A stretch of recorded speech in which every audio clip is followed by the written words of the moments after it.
کہ جب تک وہ سماج و سمدائے اپنی ایک سیاسی لیڈرشپ کو نہیں بنائے گا، ان کی تکلیف، ان کے مسائل، ان سے انصاف نہیں ہو پائے گا۔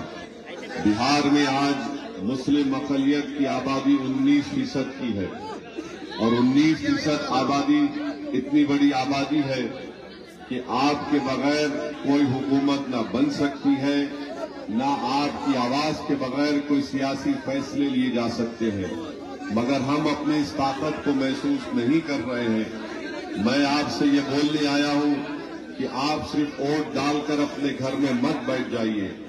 آپ ایک شہری ہیں، آپ کو تمام حقوق حاصل ہونا ہے، آپ کو تمام حق آپ کو ملنا ہے جو بھارت کے سمویدھان نے ہم تمام کو دیا ہے۔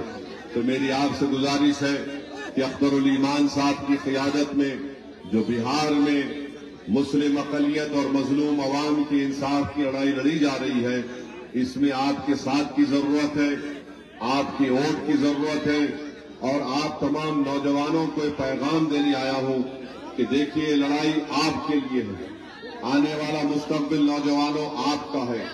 بہار میں 60% آبادی، قریب 60% آبادی 25 سال سے کم عمر نوجوان لڑکے اور لڑکیوں پر مشتمل ہے۔ میں بزرگوں سے گزارش اور اپیل کر رہا ہوں کہ آپ جب ووٹ ڈالنے جائیں گے تو اپنے نوجوانوں کے چہروں کو دیکھیے، ان کی حالات پر غور کریے، آپ ان کو دیکھ کر پتنگ صاحب کے نشان پر ووٹ ڈال کر اپنی پارٹی کو، اپنے اتحاد کو کامیاب کریے۔ برسوں آپ نے مختلف سیاسی نیتاؤں کو، سیاسی پارٹیوں کو آپ نے ووٹ دیا، ہم کو کیا ملا سوائے ووٹ ڈال کر آ کر گھر میں سو جانا، اور اس کے بعد ہماری تکالیف میں کوئی کمی نہیں ہوتی ہے۔ آپ جانتے ہیں کہ ہمارے بھارت دیش میں فرقہ پرستی عروج پر ہے، مسلم اقلیت سے نفرت اتنی بڑھ چکی ہے کہ آپ ہی کے اس گاؤں کے اصغر علی صاحب کو ٹرین میں ایک ریلوے پروٹیکشن فورس کے سپاہی نے گولی مار کر اس کو شہید کر دیا تھا۔ یاد ہے اصغر علی آپ کو؟ آپ بتائیے، ٹرین میں اس کو مار دیا گیا، کیا غلطی تھی اس کی؟ کوئی غلطی نہیں تھی، صرف غلطی یہی تھی کہ وہ مسلم اقلیت سے تعلق رکھتا تھا۔ مجلس یہ چاہتی ہے کہ ہم کو انصاف ملے، ہم نہیں چاہتے کہ آپ ان نفرت پھیلانے والی طاقتوں کا ساتھ دیں۔ آپ انصاف کے لیے ووٹ دیں، اپنے روشن مستقبل کے لیے ووٹ دیں، تاکہ مجلس کی آواز بہار کی ویدھان سبھا میں گونجے، آپ کو انصاف ملے، ہمارے نوجوان بچے اور بچیوں کا مستقبل اچھا ہو سکے۔ یاد رکھیے، مجلس نہیں چاہتی کہ بہار میں دوبارہ بی جے پی اور نتیش کمار کی حکومت بنے، اسی لیے اختر الایمان نے لالو پرساد یادو کو، تیجسوی یادو کو خط لکھ کر کہا کہ ہم کو اتحاد ہم سے کر لیجئے۔ ہم نے دوستی کا ہاتھ ان کی طرف بڑھایا۔ اختر الایمان نے تیجسوی یادو کو خط لکھ کر کہا کہ مجلس کو بہار میں صرف 6 سیٹ دیجئے، اگر آپ مکھیہ منتری بنتے ہیں یا آپ کے انڈیا الائنس کو ستہ ملتی ہے تو مجلس کے ودھائک کو منتری مت بنائیے۔ آپ صرف بی جے پی کی فرقہ پرستی کو روکیے، یہاں پر انصاف کریے 19% آبادی سے۔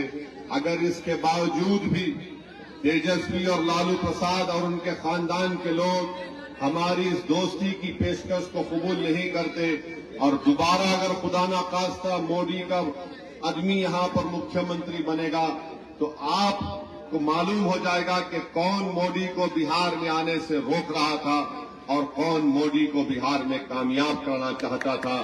یہ بات میں آپ کے درمیان میں کھڑے ہو کر کہہ رہا ہوں۔ بار بار الزام لگاتے، جھوٹا الزام، بی ٹیم فلاں ٹیم۔ ارے بھائی، ہم بی ٹیم نہیں ہے، تمہاری وجہ سے بی جے پی کامیاب ہو رہی ہے، ہماری وجہ سے نہیں ہو رہی ہے۔ کبھی یہاں کے مسلمانوں نے آپ نے کبھی بی جے پی کو ووٹ دیا؟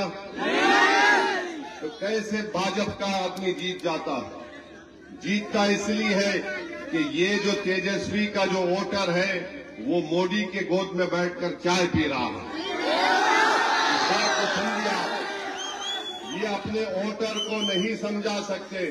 اور آ کر اویسی پر انگلی اٹھا کر الزام لگاتے. ہم تو دوستی کا ہاتھ بڑھائے ہیں، مگر یاد رکھو یہ کمزوری کی نشانی نہیں ہے.